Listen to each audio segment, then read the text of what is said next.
Imagine for a second you wake up one morning, grab your coffee, and discover that half the internet is just gone.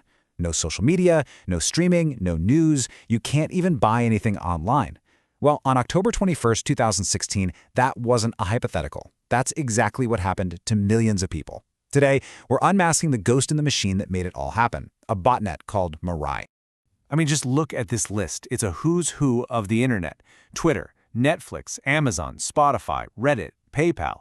These aren't just some random websites. They are deeply woven into our daily lives. And on that one Friday, poof, they were all knocked offline, leaving millions of people totally confused and a lot of companies in a full-blown panic. So this brought up a really terrifying question, right? What single force could possibly be powerful enough to silence all of these massive companies at the exact same time? It just didn't seem possible. Was it a state-sponsored cyber attack? Some kind of new digital superweapon?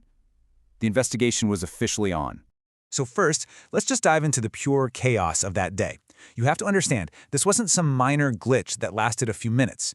It was a massive, widespread outage that basically threw huge parts of the internet into the dark. The whole thing kicked off around 7 a.m. Eastern Time, slamming the U.S. East Coast. Then, just when it seemed like things were getting back to normal, a second, even bigger wave hit. And then they tried for a third. This wasn't a single punch. It was a relentless, brutally effective assault. Okay, here's where the mystery really starts to unfold. The attackers didn't actually go after Netflix or Twitter directly. I mean, that would be like trying to shut down every single store in a city one by one. No, they were smarter. They went for the city's entire road system. They targeted something way more fundamental. The real victim was a company most of us had probably never even heard of, a company called DIN. Now, DIN is a major DNS provider. And if you're asking, what on earth is DNS? Well, you're not alone. It's one of the most vital yet totally invisible pillars of the internet. The easiest way to think about it is this. DNS is the internet's phone book. So when you type twitter.com into your browser, DNS is what looks up the right IP address, the actual phone number, for your computer to connect to. Without DNS, it's like having a phone but no contact list. By taking out DIN, the attackers didn't just silence one person, they ripped a massive chunk out of the entire phone book. All right, so now we know who was attacked. The next big question is how. How in the world do you overwhelm a company that's literally built to handle huge amounts of internet traffic? Well, you create the biggest digital traffic jam in history. The weapon they used is called a distributed denial of service attack, or DDoS for short. Just picture a superhighway completely clogged with a million phantom cars that appear out of nowhere. The gridlock is so bad that no real traffic, no legitimate users can get through. In this case, DIN's servers were the highway, and the cars were just a flood of bogus data requests. And this is the basic strategy, right? You have one person, the bot master, who uses a command server to control this huge army of hijacked devices.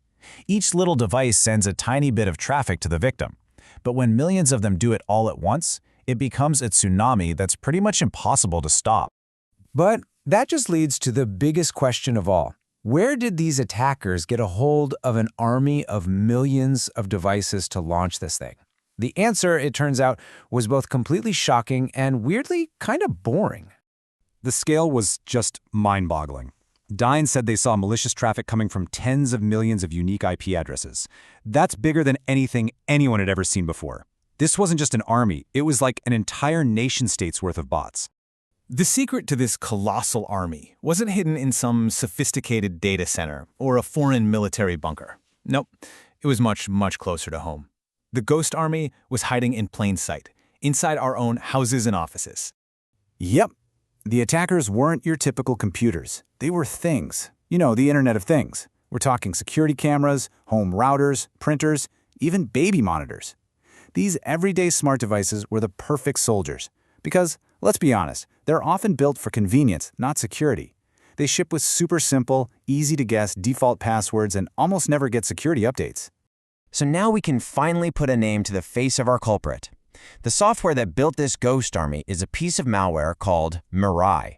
And Mirai, funnily enough, is the Japanese word for the future. And man, what a chilling glimpse of the future it gave us. And this timeline just shows how incredibly fast everything escalated.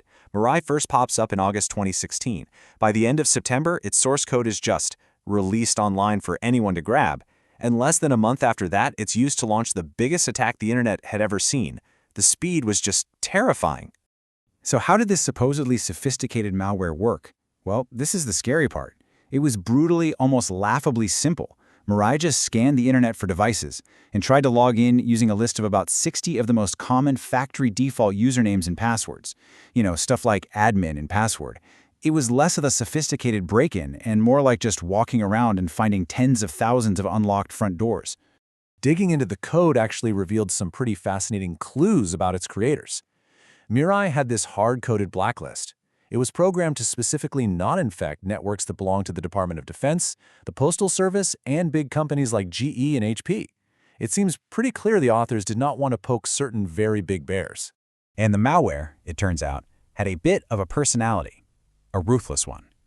Once it infected a device, it would actively hunt down and kill any other malware it found on there. It wanted total control. It was aggressively territorial. The numbers here are just wild. At its absolute peak, Mirai controlled over 600,000 devices around the world. One of its attacks topped 1 terabit per second, which at the time was the largest attack ever publicly recorded. And the criminal masterminds behind all this global chaos? Not a foreign government. 3 young guys aged 20 and 21. Now you'd think the story ends there, right? The bad guys get caught, problem solved, but not quite. Mirai's creators left behind a little parting gift that ensures its legacy and the danger it represents is still very much alive. And this is the real kicker, the true legacy of Mirai. Right before the big attack, on September 30th, the malware source code was just posted online, for free. So the threat went from being one single private weapon to an open source recipe for creating chaos. Suddenly, anyone with a little bit of know-how could build their own army of things.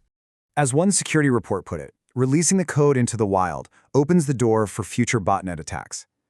Mirai wasn't just an attack. It was a devastating proof of concept that really changed the game for cyber warfare forever. And that brings this whole crazy story right back to us, doesn't it? Back into our own homes. Mirai worked because of our own lazy security habits. The next ghost army is already out there, quietly recruiting from the millions of devices still using their factory default passwords. Which leads me to a very personal question for you. Is your front door unlocked?